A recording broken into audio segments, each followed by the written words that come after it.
Dan istri saya suku kenyang itu banyak, kenyang badan dan belaga juga. Kami punya 4 orang anak. Dia melahir, saya bukan melahir, dia melahir tapi 2. Dan 2 cucu.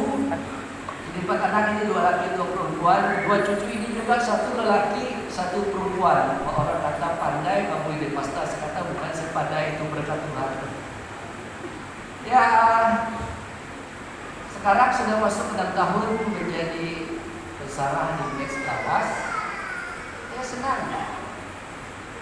Waktu saya masuk ke Lawas, nama STE itu berubah kepada MIM. Masuk sejak saya sekolah, dulu STE itu Pastor Robert mereka. Saya masuk sejak berubah MIM. Keluar saya, gembala 19 tahun, masuk lagi, nama itu bertukar kepada Max. Kalau mau nama ditukar, suruh saya keluar lagi, masuk pasti tukar lagi nama sekolah. Jadi 3 kali saya ulang alik ke sekolah, itulah nama yang ditukar 3 kali. 6 tahun sudah sebagai pesara di sana, 25 tahun sebagai gembala sidang. Sebelum saya diatur oleh pusat untuk menjadi guru di Lawas. Saya sampaikan salam dari sekolah Lawas untuk kita yang ada di Unitusan. Jadi saya juga sebelum saya datang ke sini saya juga ketawa. Saya bercakap saya pergi ke Tusan Ulu. Bukan tuh guru, bukan pasta Ulu Tusan itu. Oh, karena ada di Ulu maka namanya Ulu Tusan. Kalau yang di laut itu terusan laut, karena ada di laut saya kata. Betul kan? Kita sebut itu terusan laut, bukan laut terusan. Ini tidak boleh disebut terusan ulu, harus disebut ulu terusan, karena dia di ulu. Wah, saya kata ya betul juga. Karena itu kan di ulu, maka ulu dulu disebut. Kalau yang laut itu, lautnya akhir disebut sebab dia di laut. Oh, saya kata baru juga saya tahu yang namanya harus disebut ulu terusan. Oke, salam dari Max Lawas, dari pengetua Steven Living. Guru Sarah, Guru Wila, Guru Hendro Peniran, dan Dr. Michael serta staf yang ada di sana. Dan juga salam dari mahasiswa-mahasiswi yang ada di sana. Dan saya sangat senang hati, dan itu merupakan satu kebanggaan yang teramat bagi seorang pendidik ketika melihat anak-anaknya itu senantiasa setia dan dipakai oleh Tuhan dalam pelayanan. Saya sangat senang hari kemarin itu adalah pelajar saya yang memimpin, hari ini juga pelajar saya, dan yang di sini juga pelajar saya. Jadi puji Tuhan, tepuk tangan untuk mereka. Tak ada kebanggaan, tak ada sukacita yang lebih besar dari seorang guru ketika melihat anak didiknya tetap setia di dalam pelayanan Tuhan. Jadi saya sangat senang. Jadi teruskan pelayanan Anda. Ada 6 orang mereka yang ada di terusan Ulu ini, ya. Ulu terusan, sekali lagi terusan di Ulu terusan ini. Jadi puji Tuhan.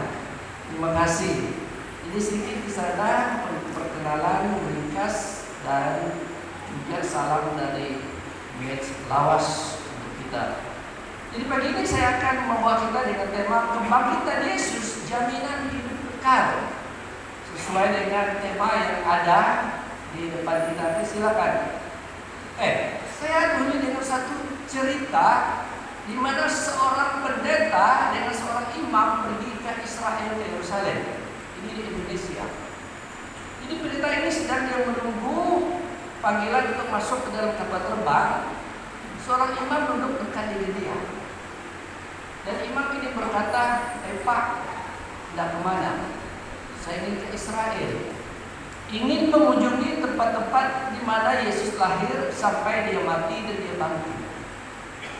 Dan imam ini juga ke Israel, ke Yerusalem, sebab di Yerusalem itu bait Allah itu dibagi, didungsi bersama. Kalau dalam Islam, bait Allah itu disebut sebagai Baitul Maqdis, tetapi orang Israel menyebutnya sebagai bait Allah. Lalu imam ini berkata kepadanya, bukan, Yesus yang kamu katakan mati dan bangkit itu sebenarnya dia tidak mati dan tidak bangkit. Dia hanya diculik dan disembunyikan oleh murid-muridnya. Setelah itu ketika tiba masanya, lalu Yesus tampil menunjukkan dirinya, maka kamu mengatakan dia telah mati dan telah bangkit. Pendeta ini berkata, bukan. Yesus yang saya percaya ini memang benar-benar mati dan benar-benar bangkit. Dan imam ini berkata, tidak, dia tidak mati, saya juga tidak bangkit. Lalu keduanya cakap-cakap, dan sampai di suatu titik imam ini berkata, "Lu bila kembali ya." Lalu pendeta ini berkata, "Saya kembali sekian hari bulan." Wah, imam ini pun berkata, "Ya, saya juga kembali sekian hari bulan." Kalau begitu, kata imam ini, apakah Anda mau mengadakan satu pertaruhan yang benar Yesus kamu itu mati di dalam? Oh, pendeta ini pun menyambut pertaruhan ini. Apa pertaruhannya ya Pak? Ya Pak Imam. Imam dia berkata, kamu tengok bunga yang hidup di luar. Masing-masing kita petik itu bunga dan kita simpan di satu sudut di lapangan terbang Jakarta ini. Ketika kita kembali, kalau bunga itu tetap hidup, itu bermaksud bahwa Yesus kamu itu benar-benar hidup dan sudah bangkit. Dengan hati yang berdegap-degup, hati yang penuh dengan kekhawatiran kita, pendeta ini pun menyahut sapaan ini dengan berkata, "Ya Pak Imam, silakan." Keduanya pergi. Lalu masing-masing memetik bunga yang ada di luar lapangan terbang Jakarta. Lalu keduanya mengambil bunga itu lalu disimpan di satu sudut yang ada di lapangan terbang dan tidak ada orang lain yang tahu. Cuma pendeta dan imam ini saja yang tahu di mana bunga itu diletakkan. Tetapi lama keduanya pergi itulah selama 2 minggu, Bapak Ibu saudara-saudari. Dan pendek cerita selesai, keduanya mengunjungi tempat-tempat di Yerusalem sebab imam itu pun menunaikan tanggung jawabnya sebagai seorang Muslim yang pergi berdoa di Baltimore Methodist. Pendeta ini pun pergi mengunjungi tempat-tempat di mana Yesus lahir, mati dan dibangkitkan. Keduanya pun kembali dan juga sama-sama dalam kapal terbang. Dan sampai di airport di Jakarta, setelah check-in, keluar dari airport, semuanya bisa, semuanya job. Keduanya pun bergegas ke sudut di mana tempat bunga itu diletakkan selama 2 minggu yang lepas. Tetapi pendeta ini dengan hati yang penuh dengan kekhawatiran juga ketakutan. Tetapi ada keyakinan di dalam dirinya bahwa Yesus itu percaya Yesus yang hidup, Yesus mati. Keduanya berjalan bersama. Imam ini dengan langkah yang sambil mengejek pendeta ini. Lihat nanti kau sendiri yang malu. Tapi pendeta ini juga melangkah dengan penuh iman apa-apa. Sampai di sudut di mana bunga itu diletakkan. Lalu keduanya sama-sama mengambil itu bunga. Dan setelah diambil, pendeta ini dengan berkata, Yesusku benar hidup. Yesusku benar bangkit. Ya hidup buat selama-lamanya. Pendeta ini pun menangis. Dia bersorak-sorai. Dia bertepuk tangan di sana. Dan imam ini terpaku. Satu kata pun dia tidak berkata. Lalu imam ini berkata kepadanya, Pak Pendeta, apa yang harus aku lakukan supaya aku selamat? Pendeta ini berkata, Pak Imam, hari ini engkau harus mengaku Yesus sebagai Tuhan dan Juru Selamat. Dengar Bapak Ibu Saudara, Yesus yang kita percaya hari ini, Yesus bukan mati buat selama-lamanya, tetapi Yesus sudah bangkit dari kematian. Dia telah bangkit, dia telah hidup. Yesus kita bukan Yesus yang mati. Dan maka sia-sialah kepercayaan kita kalau Yesus itu tidak bangkit dan tidak hidup. Dan Paulus berkata, karena Yesus telah bangkit, Yesus telah hidup, maka kepercayaan saya akan tidak sia-sia. Hari ini kita rayakan Yesus kita adalah Yesus sudah hidup dan yang sudah bangkit dari kematian. Imam ini bertobat dan imam ini menerima Yesus sebagai Tuhan dan Juru Selamat. Karena bunga yang disimpan di sudut lapangan terbang itu tetap segar dan hidup, menunjukkan bahwa Yesus yang kita percaya adalah Yesus yang sudah hidup dan bangkit dari kematian. Dibantu saudara-saudari sesuai dengan tema kita pagi ini, kebangkitan Yesus adalah jaminan hidup kekal. Maka kita akan kebangkitan Yesus adalah jaminan hidup kekal. Apakah buktinya kebangkitan Yesus adalah jaminan hidup kekal? Yang pertama, karena kebangkitan Yesus menyediakan suatu tubuh yang kekal buat kita. Kebangkitan Yesus jaminan hidup kekal. Buktinya ketika Yesus telah bangkit dari kematian, Dia telah menyediakan satu tubuh yang kekal buat kita.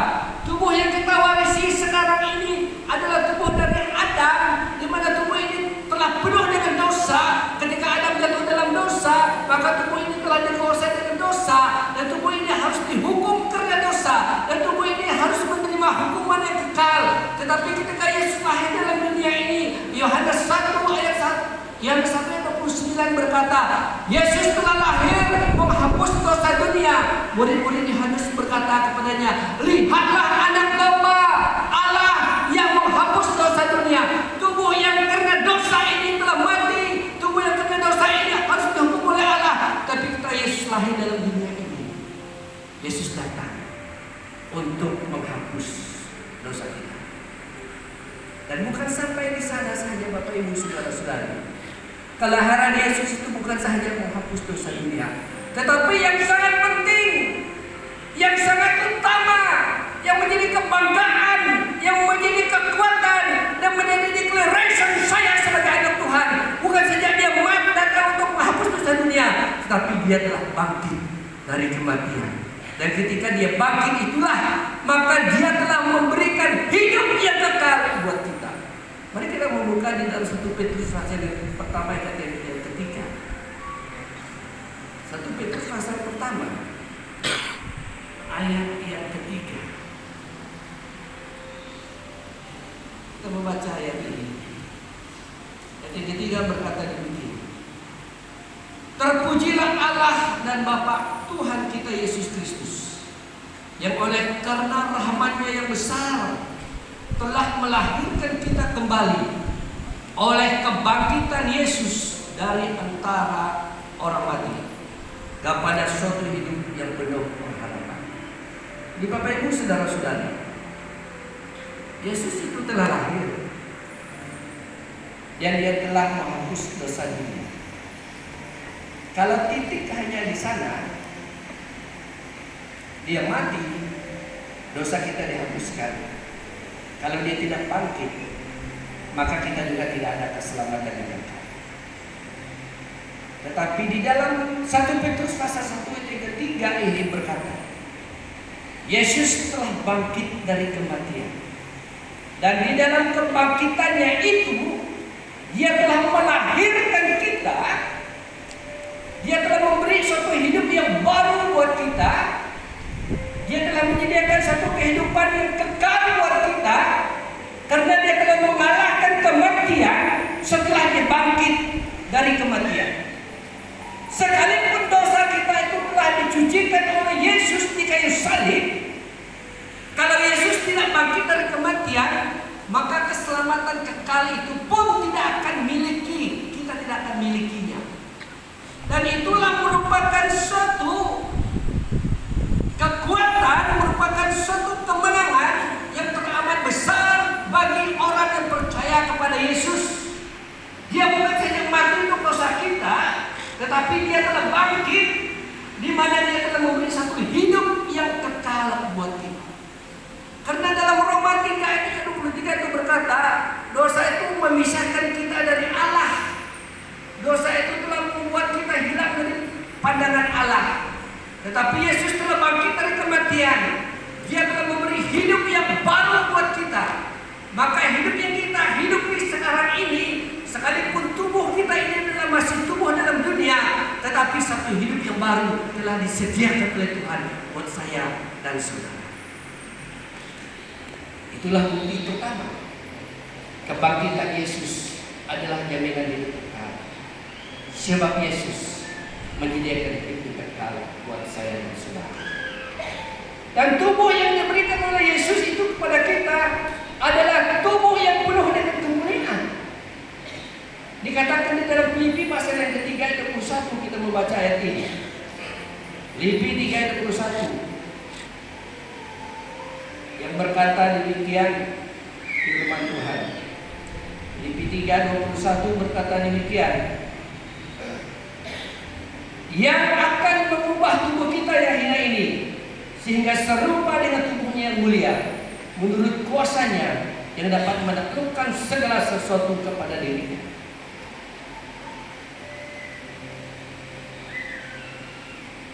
Saya kadang-kadang banyak terfikir dan bingung ketika saya membawa istri saya ke klinik pergi jumpa dengan dokter. Dan di klinik orang akan mencari kesembuhan dengan menyatakan apa penyakit yang dihadapi kepada dokter, dengan satu harapan pesakit itu adalah supaya penyakit yang ada pada diri mereka itu dapat disembuhkan dengan obat-obat yang diberi oleh dokter. Dan saya kadang-kadang berkata begini, Tuhan, kalau Engkau adalah seperti saya, datanglah hari ini.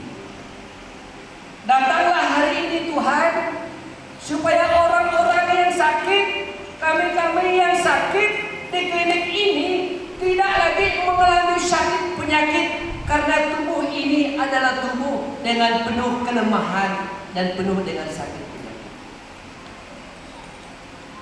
Itu kata saya. Kalau saya adalah Engkau Tuhan, saya datang hari ini. Tidak mampu saya melihat banyak orang yang menderita dengan sakit penyakit yang ada, yang datang berjumpa dengan dokter. Lalu timbul di dalam pikiran saya, timbul di dalam hati saya, 7. Jangan kau khawatir dengan tubuh yang penuh dengan penderitaan sekarang ini. Tubuh yang penuh penderitaan ini telah berubah kepada tubuh yang penuh kemuliaan, yaitu tubuh yang tidak menderita, tubuh yang tidak sakit lagi, karena aku telah mengalahkannya. Tetapi bila kamu menerima tubuh itu adalah ketika aku datang ke dunia ini sebagai rajamu, maka tubuh kamu ini yang sakit sekarang ini tidak akan sakit lagi. Itu kita lihat di dalam Wahyu 21 ayat 4. Kita membaca Wahyu 21 ayat 4. Wahyu 21 ayat 4 berkata demikian. Ayat 4 yang berkata demikian, Wahyu 21 ayat 4, dan Ia akan menghapus segala air mata dari mata mereka, dan maut tidak akan ada lagi, tidak akan ada lagi perkabungan atau ratap tangis atau duka cita, sebab segala sesuatu yang lama itu telah berlalu. Bapak Ibu saudara-saudari, kalau Yesus tidak bangkit dari kematian, kehidupan kekal itu tidak menjadi jaminan dalam kebangkitannya, maka tubuh kita ini tetap memiliki tubuh yang penuh dengan penderitaan. Tetapi karena Yesus telah bangkit, dalam kebangkitannya sekarang ini saya telah memiliki satu tubuh kemuliaan ketika saya dipanggil oleh Tuhan ke dalam kerajaan surga. Maka dikatakan ketika kita meninggal dunia, dalam sekelip mata tubuh yang penuh dengan penderitaan ini, tubuh yang penuh dengan sakit penyakit ini diubah oleh Tuhan dengan satu tubuh kebangkitan yang baru, yaitu tubuh dengan penuh kemuliaan. Itu dikatakan oleh firman Tuhan. Maka saya sangat merindukan, saya sangat punya pengharapan yang pasti di dalam diri saya ini. Tuhan, karena Engkau telah bangkit, hidup kekal itu telah Engkau berikan buat dunia ini, buat orang percaya kepadamu telah Engkau berikan. Dan aku percaya dan yakin Tuhan, saatku telah meninggal nanti, saatku akan datang nanti, saatku telah dipanggil oleh Tuhan, saatku telah meninggal ke dunia ini, dalam sekelip mata sahaja, aku percaya, saya yakin bahwa tubuh yang saya terima ini adalah tubuh yang penuh dengan kemuliaan. Ini semua terjadi Bapak Ibu saudara-saudari karena Yesus telah bangkit. Dan itulah jaminan pertama. Kebangkitan Yesus memberi hidup yang kekal, di mana tubuh kita yang penuh dengan penderitaan sakit penyakit ini digantikan dengan tubuh yang penuh dengan kemuliaan saat kita sampai kepada Yesus di kerajaan surga.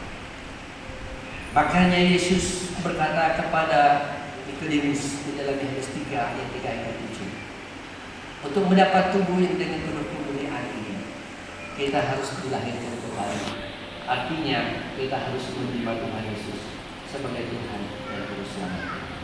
Itu pertama, bukti kebangkitan Yesus memberi hidup yang kekal. Yang pertama, Dia telah memberikan tubuh yang kekal buat kita, yang tidak ada sakit penyakit lagi yang kita tanggung dan derita. Yang kedua, apakah bukti kebangkitan Yesus sebagai jaminan hidup kekal? Yang kedua, karena kebangkitan Yesus menjadikan kita milik Allah. Menjadikan kita milik Allah. Kalau Yesus tidak bangkit, maka kita tidak menjadi anak Allah. Efesus 1 ayat yang kelima. Kita membaca Efesus 1 ayat yang kelima. Efesus 1 ayat kelima berkata demikian. Efesus 1 ayat kelima. Dan dalam kasih Ia telah menentukan kita dari semula oleh Yesus Kristus untuk menjadi anak-anaknya sesuai dengan kerelaan anaknya. Artinya Yesus mati, dikuburkan 3 hari 3 malam, genap 3 hari 3 malam, maka Yesus telah bangkit. Ketika Yesus telah bangkit, lalu Yesus membawa kita sebagai orang-orang percaya kepadanya itu, ditukarkan status kita, ditukarkan kedudukan kita, diubahlah siapa diri kita di dunia ini, lalu kita dibawa di hadapan Allah. Lalu Yesus berkata, Bapa, inilah orang yang percaya kepadaku.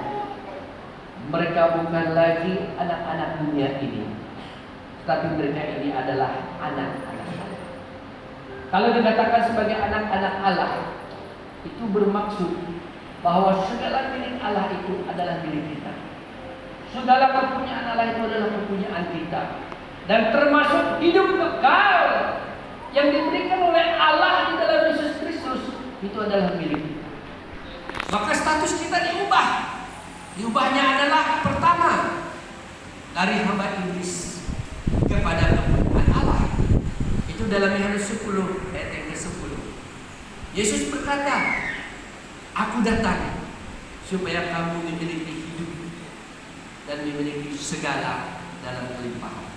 Hidup itu adalah, kita ini adalah kepunyaannya Allah.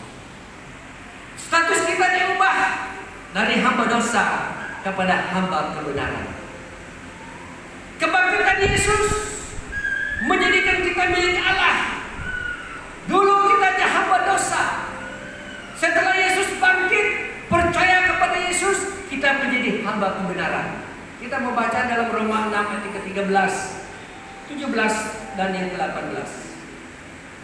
Roma 6 ayat yang ke-13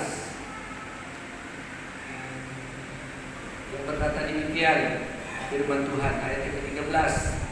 Dan janganlah kamu menyerahkan anggota-anggota tubuhmu kepada dosa untuk dipakai sebagai senjata kelaliman, tetapi serahkanlah dirimu kepada Allah sebagai orang-orang yang dahulu mati, tetapi yang sekarang hidup, dan serahkanlah anggota-anggota tubuhmu kepada Allah untuk menjadi senjata kebenaran. Ayat 17.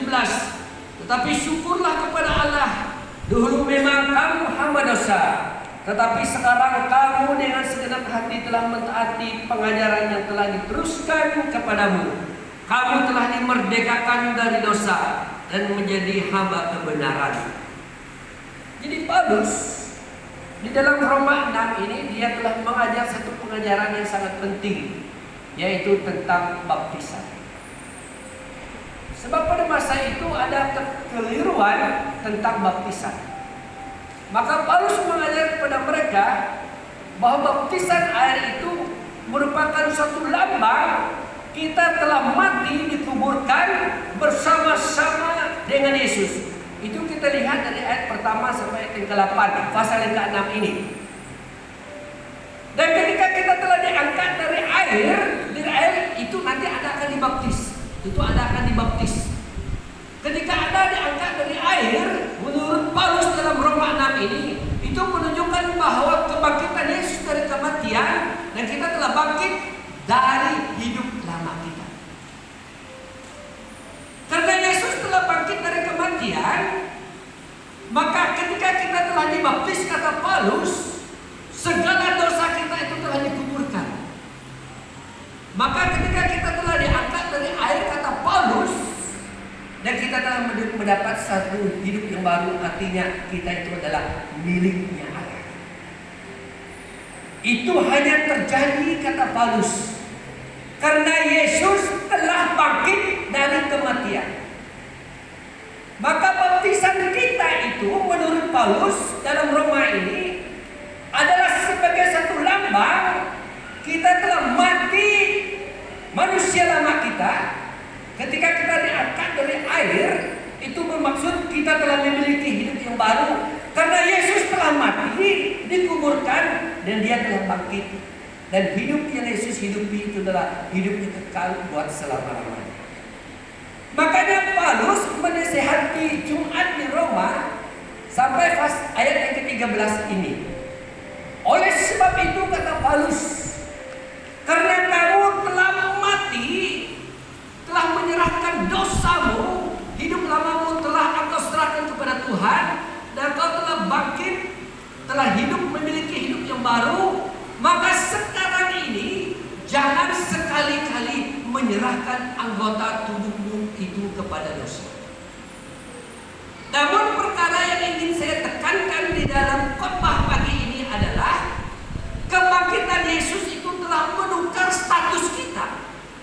Kebangkitan Yesus dari kematian itu telah mengubah siapa diri kita yang dahulu dalam dosa, tetapi yang sekarang ini setelah Yesus bangkit, ketika kita menerima Yesus sebagai Tuhan dan Juru Selamat kita, maka dosa itu telah dicucikan. Maka Paulus berkata dari ayat ke-18, dengan tegas dia berkatakan ayat ke-18, kamu telah dimerdekakan dari dosa, dan sekarang ini harus menjadi hamba kebenaran. Tetapi sayang Bapak Ibu Saudara-saudari, banyak antara kita menyia-nyiakan kebangkitan Yesus dalam diri. Banyak kali kita menyia-nyiakan kebangkitan Yesus sebagai jaminan hidup kekal dalam diri kita. Ketika kita mengaku kita sebagai orang percaya, ketika kita mengaku kita sebagai orang yang sudah tahu Yesus, yang sudah menerima Yesus, tetapi kita juga seringkali menggunakan anggota tubuh kita itu untuk melakukan dosa. Seringkali juga kita menggunakan anggota tubuh kita itu untuk hidup di dalam hamba dosa, bukan dalam hamba kebenaran. Kalau kita hidup di dalam hamba dosa, kalau kita masih hidup di dalam hamba dosa dan tidak hidup dalam hamba kebenaran, maka pagi ini saya katakan, tema kita hari ini menjadi tema yang sia-sia buat kita kalau kita masih menyerahkan anggota tubuh kita kepada dosa. Firman Tuhan katakan, jikalau kita sudah mengaku Yesus tetapi masih hidup lagi di dalam dosa, anggota tubuh kita itu masih diserahkan lagi untuk melakukan dosa, maka kebangkitan Yesus itu bukan menjadi jaminan buat kita. Kenapa? Karena anggota tubuh kita itu tetap juga masih melakukan dosa. Dan Bapak Ibu Saudara-saudari, benar kebangkitan Yesus adalah jaminan hidup kita. Tapi Paulus berkata, jikalau kita masih menyerahkan anggota tubuh kita kepada dosa, maka kebangkitan Yesus hari ini itu sia-sia buat saya dan saudara. Tuhan Yesus berkata, jikalau matamu yang membawa kamu melakukan dosa, cungkillah matamu. Lebih baik kamu bermata satu masuk ke surga daripada kamu tidak masuk ke surga karena matamu membawa kamu melakukan dosa. Jikalau tangan kananmu yang melakukan dosa, potonglah tangan itu. Lebih baik kamu masuk ke dalam kerajaan surga dengan tangan sebelah tidak ada, daripada kita tetap memiliki tangan yang sempurna yang dua-dua, tetapi karena tangan ini tetap melakukan dosa, maka kita tidak boleh masuk ke dalam kerajaan surga. Dan jikalau masih ada anggota tubuh kita yang masih melakukan dosa, Bapak Ibu Saudara-saudari, sedangkan hari ini kebangkitan Yesus itu bukan jaminan buat kamu. Maka dengan itu kita harus berpikir untuk memiliki kebangkitan Yesus itu benar sebagai jaminan hidup kita. Paulus berkata, jangan serahkan anggota tubuh kita kepada dosa. Wah, sekarang ini banyak sekali manusia sekarang ini mudah sekali menyerahkan anggota tubuh dengan dosa. Saya ingat satu cerita P. Ramlee lah begini. Saya ini minat dengan tekan P. Ramlee. Dalam satu tekan P. Ramlee ada satu bapak, dia membaca buku sejarah. Ya, dia baca buku sejarah. Dia baca buku sejarah, dia baca. Lalu istrinya tanya, Pak, apa kau baca? Buku sejarah. Buku sejarah. Oh, kata istrinya. Dia pakai bawa itu buku itu, mana-mana dia pergi di bawah. Satu hari santan habis. Ini tangan Ramlee ini. Santan habis. Lalu istrinya berkata, Pak, pergi beli santan. Lalu suaminya ini pun terburu-buru pergi beli santan. Lalu tinggallah buku sejarah ini. Kalau kau menonton tekan P. Ramlee, kau tahu cerita ini. Lalu tinggallah buku sejarah ini. Lalu istrinya pun ingin tahu sejarah apa yang dia baca. Ya, saya di sekolah itu mengajar sejarah. Saya sangat senang mengajar sejarah. Lalu istrinya buka, sejarah apa ini? Apakah sejarah tentang penjajahan British kah? Sejarah tentang perang Jepun kah? Lalu istrinya buka, ternyata buku sejarah yang dia baca itu adalah perempuan-perempuan seksi. Itu buku sejarah yang dia baca. Lalu istrinya cakap, nanti kau, baru kau tahu. Dan ini memperingatkan kita hari ini, Bapak Ibu Saudara-saudari, buku sejarah itu ada dalam tangan kita masing-masing sekarang ini. Itu handphone, bahaya buku sejarah. Saya tanya pelajar saya, siapa yang punya 2 handphone? Malu-malu mereka angkat tangan. Itulah ada satu cerita begini. Suaminya cakap pergi mana? Pergi meeting. Akhirnya istrinya telepon 1 kali, lalu dia angkat. Nombor yang ada picit itu tidak cukup. Bapak Ibu Saudara-saudari, siapapun kamu pestaka, kamu pelayankah, kamu penentuankah, kalau kita masih menyerahkan anggota tubuh kita dengan dosa, dengan membaca banyak buku sejarah di handphone itu sekarang ini ada lain dari sini. Lalu saya tanya, kalau Anda buka handphone, buku sejarah apa kau baca?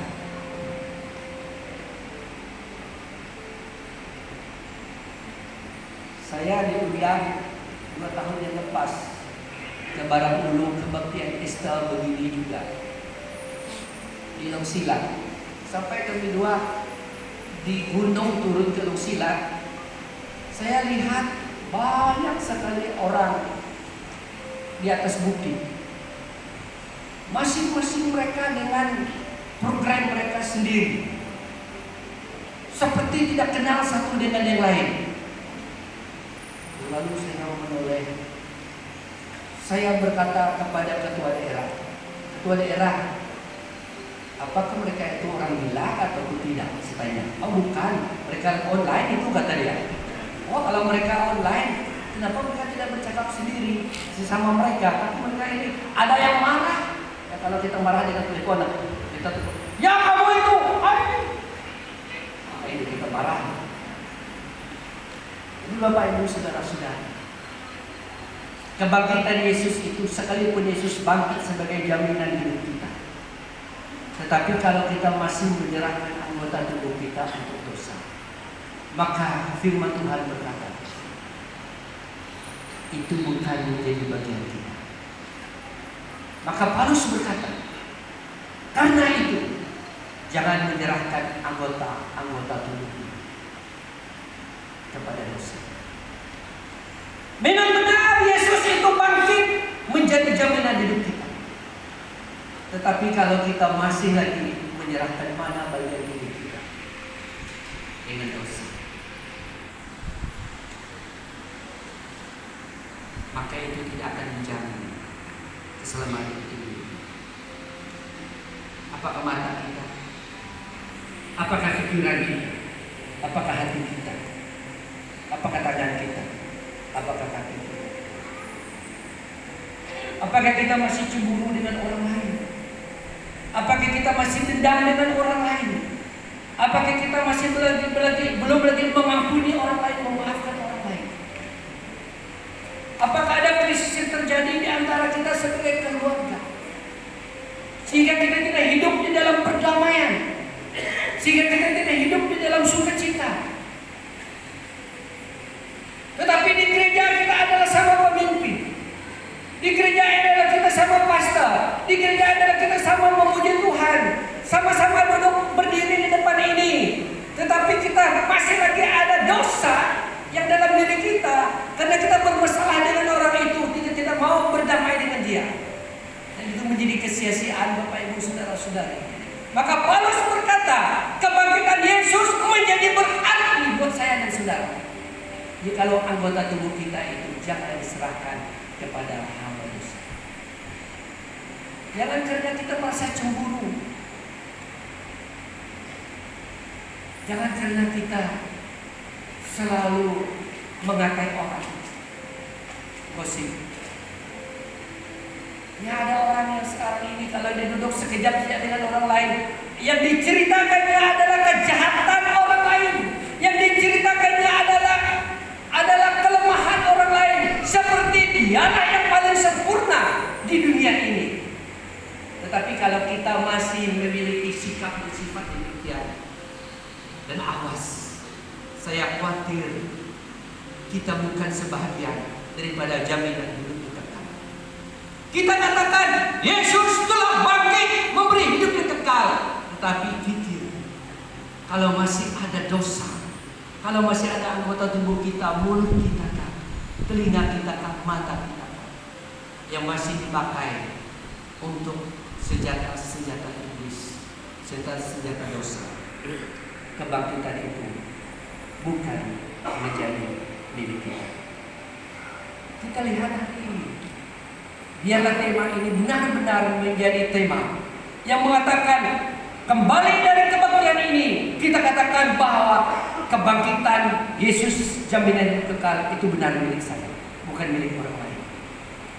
Karena saya hidup menjadi hamba kebenaran, menjadi hamba kebenaran. Wah, saya lihat sekarang ini kadang-kadang hampir saya left dari grup, kadang-kadang hampir saya tinggalkan beberapa grup dalam WhatsApp. Mereka ini hamba Tuhan, mereka ini dekan-dekan, tetapi aduh, sekarang kadang-kadang saya menangis sendiri, sebab seperti bukan orang Kristen, menggunakan tangan mereka, pikiran mereka untuk menjahatkan, untuk menuduh orang lain di dalam WhatsApp. Saya katakan, kalau beginilah sikap kita, maka keselamatan jaminan hidup kekal itu bukan milik kita. Sekalipun Yesus telah bangkit, bukan milik kita, bukan milik kita. Maka dengan itu segala anggota tubuh kita harus diserahkan sebagai senjata kebenaran. Ada satu cerita, ini lakonan yang dibuat. Ini gembala ini berkata begini, kita harus mengasihi, kata dia. Kita harus mengasihi. Kalau orang lain tampar pipi kanan kita, kita tagih pipi kiri kita. Kalau orang lain minta baju kita, kita tagih seluar kita. Berdiri satu Jumat dia, lalu pergi ke depan. Pergi dia dekat pastor, lalu dia tampar dia punya pipi kanan. Hai, berani kau ya. Ada juga ayatnya katanya. Ya buka di dalam 2 Korintus 9. Apa yang kamu tabur itu juga yang kamu tuai, katanya lagi. Lalu dia pergi dengan jemaat dia. Lalu dia tombok ke punya jemaat. Kau tahu sini bertobat, ini belum lagi bertobat. Jadi Bapak Ibu saudara-saudari, di mana bagian kita belum bertobat, serahkan kepada Tuhan hari ini. Kalau tidak, kebangkitan Yesus itu bukan menjadi milik kita.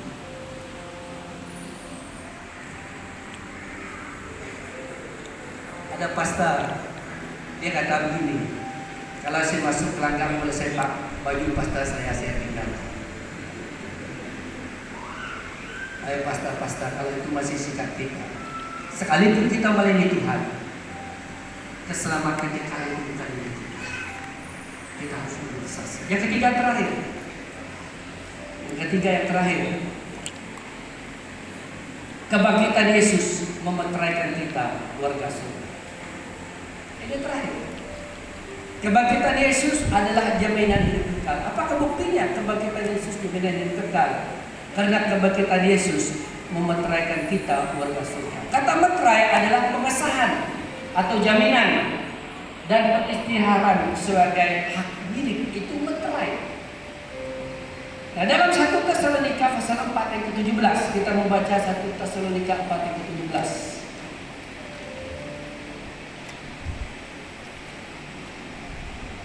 1 Tesalonika 4 ayat ke-17.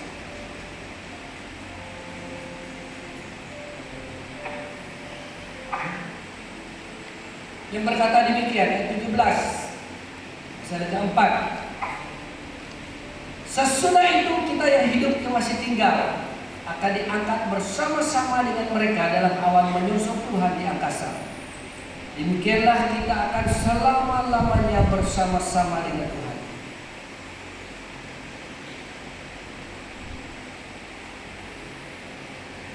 Di dalam ayat ini berkata bahwa kita itu ketika Yesus datang ke dunia ini sebagai raja, segala raja, maka dia akan mengumpulkan kita bersama-sama dengan dia. Dan itu menunjukkan bahwa kita itu adalah miliknya Allah, dimeteraikan menjadi milik Allah. Dan yang mengumpulkan kita itu di dalam ayat yang ke-14 itu adalah Allah sendiri. Dan kalau Allah mengumpul kita, maka kita tidak akan tercicir dari dirinya Allah.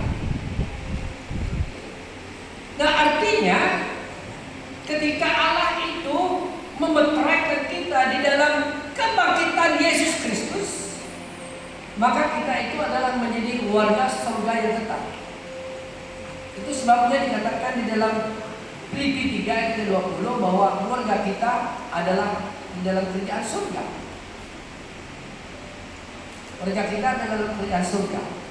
Nah, bagaimana caranya kita itu menjadi miliknya Allah, dimeteraikan menjadi milik Allah? Bagaimana? Apabila nama kita ditulis dalam buku kehidupan. Wahyu 20 ayat ke-15 dan 21 ayat ke-27. Kita membaca Wahyu 20 ayat yang ke-15. Pertama, Wahyu 20 ayat ke-15. Dan setiap orang yang tidak ditemukan namanya tertulis di dalam kitab kehidupan, dia dilemparkan ke dalam lautan api. Ayat 27 dari Wahyu 21 berkata demikian. Tetapi tidak akan masuk ke dalamnya sesuatu yang najis atau orang yang melakukan kekejian atau dusta, tetapi hanya mereka yang namanya tertulis di dalam kitab kehidupan anak domba itu. Kebangkitan Yesus adalah jaminan hidup kekal. Karena dari kebangkitan Yesus itu memeteraikan kita menjadi milik Allah. Caranya kita menjadi milik Allah itu adalah ketika nama kita itu ditulis dalam buku kehidupan. Dan kalau nama kita itu tidak ditulis dalam buku kehidupan, itu bermaksud bahwa kehidupan kekal di dalam Yesus itu bukan milik kita. Bagaimana nama kita itu ditulis dalam buku kehidupan? Setelah kita percaya kepada Yesus, Yesus naik ke surga dan Yesus mencatat nama kita satu persatu di buku kehidupan. Dan ada satu nyanyian dulu yang pernah saya ingat, sudahkah namamu dituliskan dalam buku kehidupan. Apa tahu nyanyi ini? Kita tahu kan? Bapak-bapak tidak patut tidak tahu nyanyi ini. Ya, sudahkah namamu dituliskan dalam buku kehidupan. Kebangkitan Yesus jaminan hidup kekal. Ketika Yesus bangkit naik ke surga, Dia memeteraikan nama kita di dalam buku kehidupan. Ya, ketika kita menghadapi takhta pengadilan, maka kita akan pergi di hadapan Allah Bapa. Kita akan berbaris di sana. Lalu saya akan pergi di sana. Lalu saya akan berdiri di depan Yesus. Yesus akan melihat saya. Dia akan cek nama saya. Bagus juga karena saya satu nama, dia akan lihat. Dia akan cari huruf T, tunjuk lain, ada. Mari ke sebelah kanan. Dan masuk satu lagi, nama penuh ya. Ya kalau Robert itu banyak Robert. Robert Danur, bangsa Bawang dari Long Semadu, ada masuk. Ada satu lagi Robert, tapi Robert lain. Oh tidak ada. Itu boleh terjadi ketika Yesus itu menulis nama kita. Dan di dalam Yesaya 49:16, Yesaya 49:16, kita itu dilukis di telapak tangannya Allah. Kebangkitan Yesus memberi hidup kekal ketika Yesus sendiri melukis kita di telapak tangannya Allah. Maka Yesus berkata di dalam Yohanes 14 ayat 1 hingga 3, aku pergi menyediakan tempat bagimu. Kalau tempat itu sudah sedia, maka aku akan kembali membawa kamu ke tempat di mana aku berada. Bapak Ibu saudara-saudari, kebangkitan Yesus adalah jaminan yang kekal karena Dia telah menulis nama kita. Ketika nama kita ditulis, lalu nama kita akan dimeteraikan dan tidak ada yang lain yang boleh mengambil kita dari tangannya.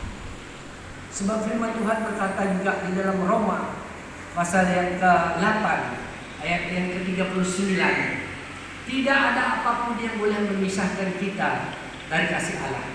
35 kitab 39. Tidak ada siapa boleh memisahkan kita dari kasih Allah. Apapun tidak boleh memisahkan kita dari kasih Allah. Sebab, teruskan ayatnya, sebab Yesus sendiri adalah pembela kita. Teruskan selainnya lagi, teruskan. Sebab Allah sendiri adalah pembela kita. Dia membela kita. Dia membela kita di hadapan Allah. Maka dengan itu, kebangkitannya itulah yang menjadikan kita itu sebagai miliknya.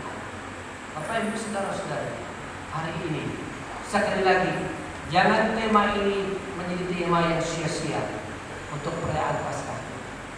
Kita harus pastikan bahwa kebangkitan Yesus itu benar-benar menjadi milik kita. Sebagai kesimpulannya, kebangkitan Yesus boleh saja bukan menjadi milik kita dan tidak menjamin hidup kekal buat kita jika kita sendiri belum lagi nama kita ditulis dalam buku kehidupan. Jikalau kita lagi masih menyerahkan tubuh kita itu kepada dosa, tapi kebangkitan Yesus itu menjadi jaminan kita ketika nama kita itu diserah, ditulis dalam buku kehidupan. Saya menjemput istri saya dengan divisi. Kita akan naikkan nyanyian Aku bersama.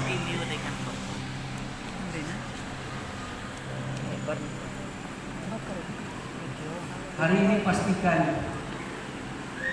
Kebangkitan Yesus itu tidak menjadi sia-sia buat saya dan saudara. Paskah ini akan berlalu begitu saja.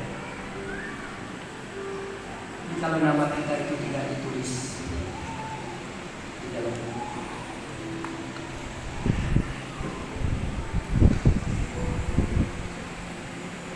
Kita Pastarium boleh membantu dengan istri. Kita naikkan. Mari kita berdiri semua.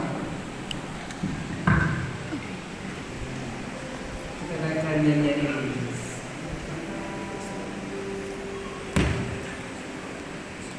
Persiapan